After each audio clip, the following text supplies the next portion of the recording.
All right, everyone. Welcome back to the Pain Free for Life podcast. I am your host, Dr. Rob Vanbergen, and today we're doing my favorite episode, the Q&A podcast episode for the month, this time, the month of April. So I have some pretty solid questions lined up here that can be taken either in depth or just off the quick answer cuff, and I'm going to obviously go in depth with them. These were voted on our Facebook group as questions that people had. And they're in that top five kind of capacity as well. So I very much look forward to answering these and helping you out. As always, if you have any questions for this podcast session, we do one of these Q&A podcasts every month. So all you need to do is go onto the Facebook page and vote on the polls as to adding your question in there. One way or the other, whether it gets answered during this podcast episode, it does get put on the radar as one that's a backup question, and it will be voted on. But even if it doesn't get voted on hugely, it may get in there if it's easy for me to answer or quick, or it's just like I'm looking for extra runtime. So it's always worth submitting your questions, even if you're concerned that it's really a very personalized question. Welcome back to Pain Free for Life, where we share how to successfully overcome all kinds of chronic and extreme conditions to live happy, productive, pain-free lives forever. And now, here's your host, co-founder, and board-certified holistic healthcare practitioner, Dr. Rob Vanbergen.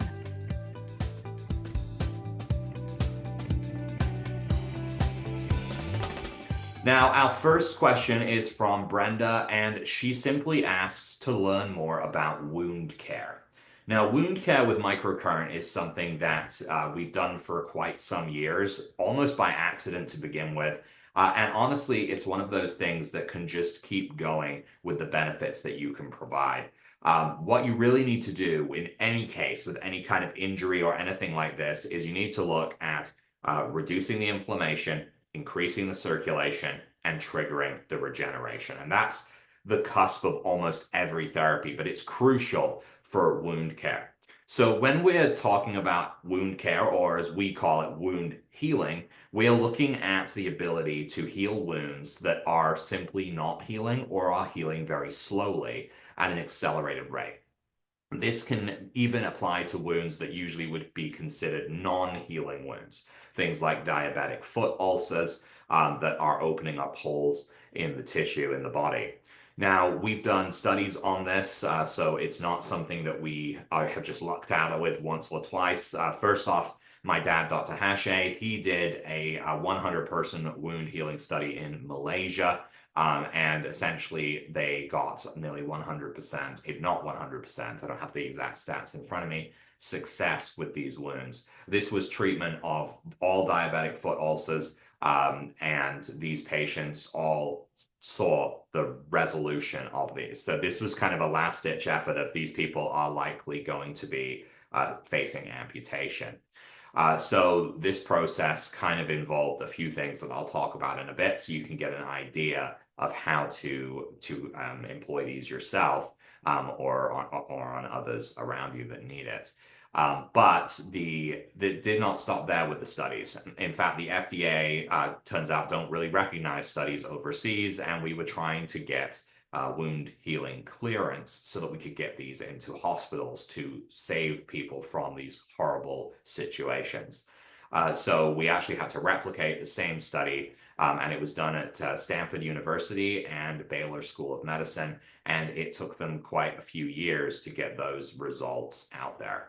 Now, luckily, we saw the same type of results, and so now we've been able to push forward to get the 2 new clearances required to be considered a device for wound care. And it's all based on his basic protocol, my dad's basic protocol of get rid of that inflammation and then trigger increased circulation and then regeneration.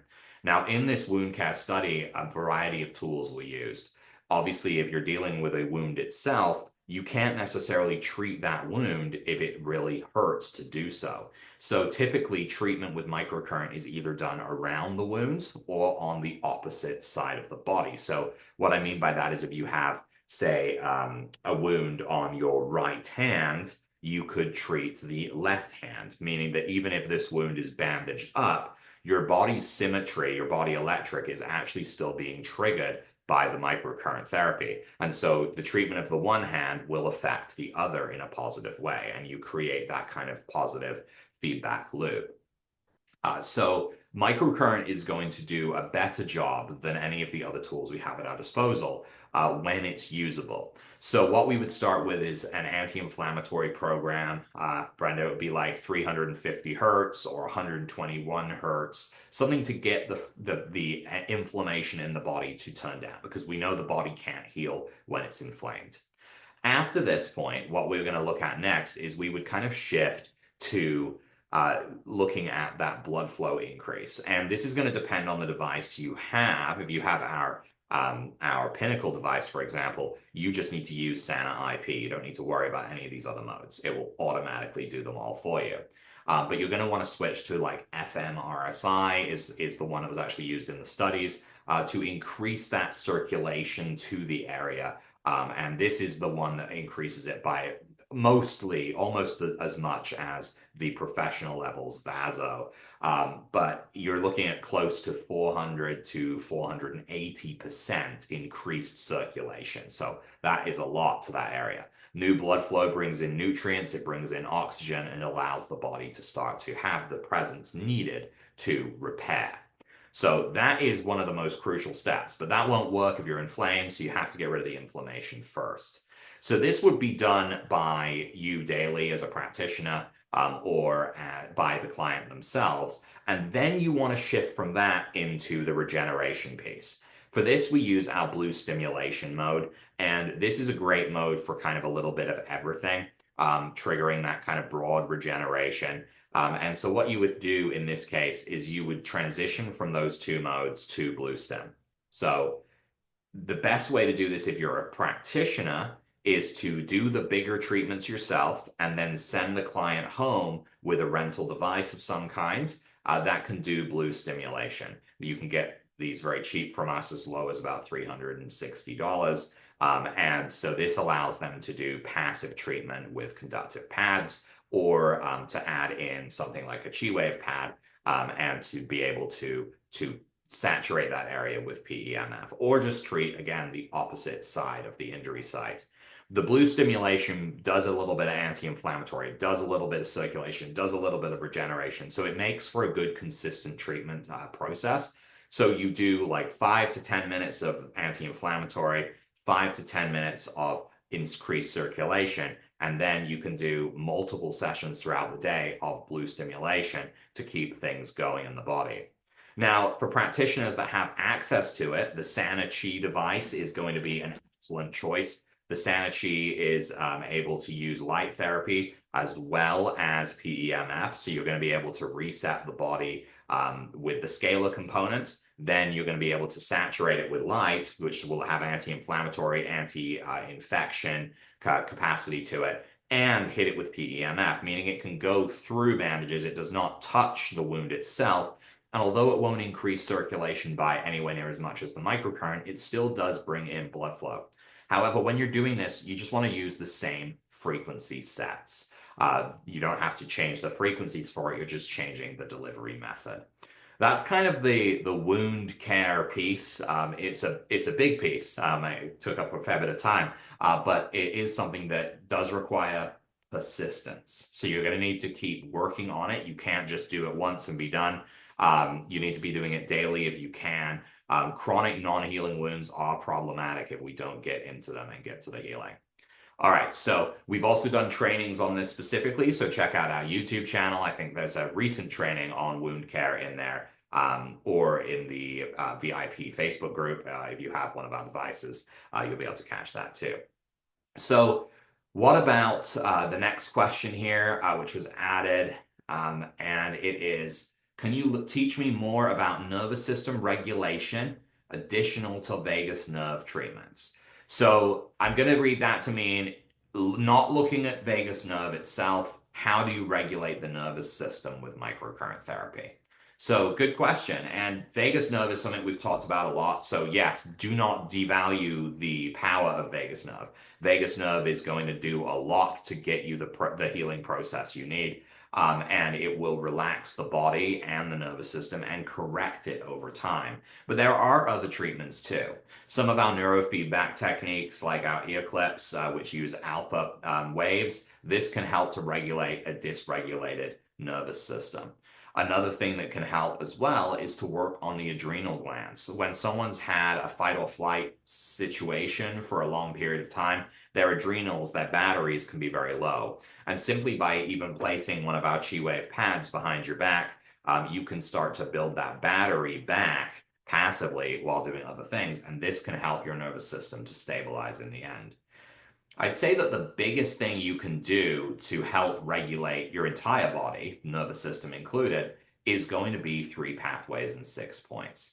And 3 pathways and 6 points is certainly a complex protocol with an easy option and a complex one.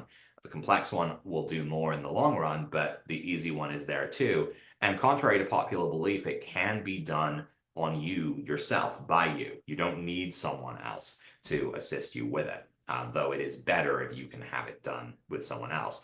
Now, what I'm going to suggest here, because that protocol is so complex and describing it without visuals on a podcast could be a challenge for sure, is that you subscribe to our free magazine, our Pain Free Living magazine. The April issue actually just launched as at the time of recording this. And it has the 3 pathways protocol in it, a fully updated video version of it. So definitely something you want to take advantage of if you can. All right. So hopefully that will help to regulate that nervous system a little bit more. There's a lot of different options beyond vagus nerve, but again, realize that your vagus nerve is a big part of that fight or flight response in general. So we want to make sure that we are taming it if we're going to heal effectively. All right, so our next question is, what about chronic stress responses in the body? For example, holding tension in extremely tight muscles. Okay, so chronic stress responses where the body essentially seizes up, it's like the body's protecting this area. So first off, you can expect when you do treatment on it that you may eventually have an emotional release from it, or kind of like even a shaking, like a stress release, right?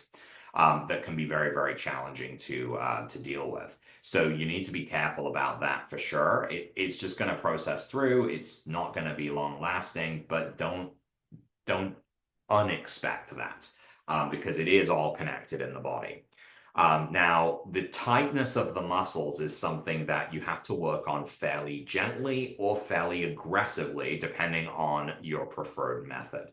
So what I mean by this is, for example, gentle stimulation using 7 to 12 hertz and painting over the area will soften and relax the tissue. In addition, using something like the massager electrode and really digging into the area while doing something like higher, like blue stimulate, may also be what loosens things up. Getting that tension out is going to require one of those two methods, depending on what you prefer, the gentle relaxation or the more aggressive approach. Once the tension starts to release, though, you're on the right track, but you need to start to repair that tissue. And 7 to 12 hertz, regardless, is going to repair the muscle tissue. If you have the Pinnacle, use Sanabio 14 instead and work over that area. Again, it will tell you when treatment is done. But you need to repair the muscle tissue because it's going to get damaged from that persistent tightness and inflammation. And so you want to be able to repair that. In addition, even if you had like an injury or there is just that chronic stress response and you really feel that tightness in your body, I'd highly recommend that you actually work on breaking up scar tissue. Consider that it may be there. And scars also hold emotional stresses as well. So it's something that we want to look at doing. So neutralizing that scar tissue with that 77 hertz is going to be the best, most optimum approach, honestly. And once that's done, once that's neutralized, that can really help your body's tissue to heal. It may be that the tightness is due to that scarring, and that once we realign that collagen and that tissue becomes hydrated again, then the body can start to function optimally. So our next question here is from Felice, and it says, can I learn more about post-surgical healing? So post-surgical healing is going to be an interesting one here because it actually is almost identical to the wound care piece that I already answered. So everything I said about wound care is going to fall in line with post-surgery with a few exceptions, a few additions, I suppose. So first off is that in the early days of post-surgery, you got to realize that you're going to be in pain, you're going to be inflamed, and that this inflammation in the first few days is something that you kind of want. So using a frequency that is not going to necessarily just shut that inflammation down is a good way to go so that you can enhance the body's healing capability. If you have the pinnacle, use Sana Trauma. This is an all-in-one perfect mode for this. If you have the evolution, I'd recommend using something like fMRSI, provide some pain relief in there, but not do significant anti-inflammatory as well. This will also improve circulation, which will speed up the healing process. After that, you kind of transition after that first few days to that full wound healing protocol. The one notable exception here is that most surgeries are going to involve pumping you full of medications to knock you out. Whether it's a local anesthetic, general anesthetic, treat your liver. Always look at that. Using an anti-inflammatory to deal with the inflammation and then a soft tissue frequency. So if you have the evolution, 350 hertz and then drop down to 77 hertz, paint over that area to kind of neutralize and break it up. Get the liver working again. If it gets bogged down with all these drugs, it's not going to be able to function. And then we're getting into that point where we're a little doomed and we're going to be stuck in this process where we can't move the toxins out of our body. Everything we do is going to feel bad. This can go on days, weeks, months if you don't deal with this issue. You could have sluggishness and weakness as a result of these medications being stuck in a poorly performing liver. So work on that detox system, maybe even do the full elimination assistance protocol as well, just to get everything kick-started and working. That's really the only differences between post-surgical and wound care, because after all, surgical scars, surgical incisions, these are just wounds that we opted to have done to us or that we needed to have done to us in an emergency. All right, so moving on to our last question of the episode. We always try to do 5, and this is like falling in on the 5 here. This one is, what about MCAS, so mast cell activation syndrome? It also talks about surgical adhesions in this question, so it's kind of 2 separate things, but let's address both of them. So for mast cell, you almost always want to deal with the nervous system regulation. So you're going to fold back into vagus nerve stimulation, and you're going to also look at the allergy protocol or the root cause, is the spiral, because you need to make sure you're opening up those pathways too. And you will want to do really anything that can help to regulate the nervous system and reduce that stress. Because really what seems to be happening is it's like an inappropriate response in the body and we need to stabilize it. So vagus nerve is important. Tongue stimulation is great for that as well. The root cause protocol or root protocol, which is the spiral, this is something that can go very well for mast cell. And treating it similar to an autoimmune and just focusing on that can really help. One thing that I have seen people talk about a lot is the success rate going up when treating with scalar as well to reset those nasty, inappropriate cells. So that's a piece that you may want to consider too. And lastly, what about surgical adhesions? So when we're looking at surgical adhesions, we are looking at scar tissue, but we're treating it differently. We need to make sure we have different frequencies that can actually break up the adhesions and realize it's going to be a longer process. One treatment with a scar tissue mode is going to neutralize the scar tissue. Great, that's done. But when it actually comes in to working on breaking the tissue up, you have to use different frequencies. So jumping beyond 77 hertz into blue stimulation can be a really good one for this to break things up. And in cases where it's really bad, 350 hertz in the evolution is a great option too. So you're going to have all of these different capacities with surgical adhesions, even like Deep 77 or SanaSurf 350 if you're a Pinnacle user. Different options to work on this, but just realize that it takes time to break these scars up. And surgical adhesions are scar tissue. They will have that nasty scar-like memory as well that we want to address when we can. So yeah, that's kind of the way that I would approach those issues. So I want to say thank you, everyone, for joining me today on this podcast. Again, these are one of my favorite sessions because it really just is helping you to understand things differently and getting the information out there, knowing exactly what it is that some of the listeners are asking for. So again, thank you for submitting those questions.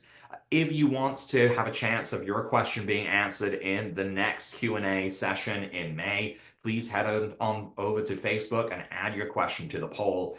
You can also have people vote on different questions, and the top 5 are going to be answered every single time, with additional ones as well woven in too, depending on the complexity of the questions themselves.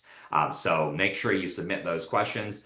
If you're not on Facebook and you want to submit a question too, go ahead and submit it to support@painfreeforlife.com and just say, hey, I'd like to submit this question for the Q&A podcast session. Please get this in front of Dr. Rob, and it will end up in the pile. So very exciting. I love these episodes. Hopefully you guys found the answers helpful. And of course, you can send us any questions you have if you need some clarification on anything, but I'm sure this has helped a lot. So thank you, and I will see you in the next episode.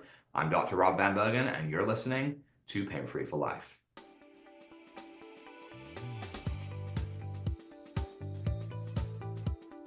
Thanks for listening to Pain Free for Life. Be sure to follow us, share the show with family and friends, and leave us a review on iTunes.